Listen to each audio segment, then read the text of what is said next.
XFM Express Balita. Express Balita.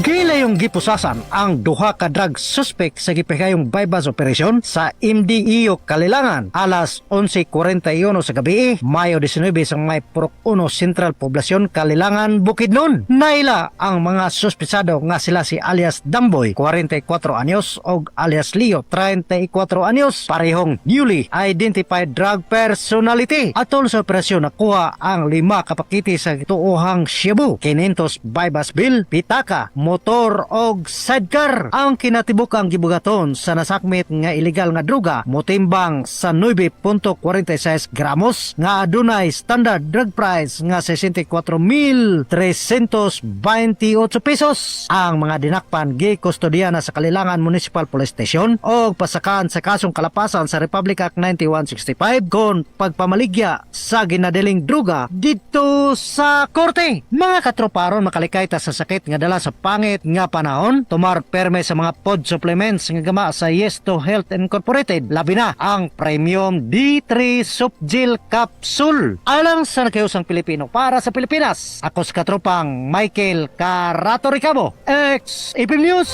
XFM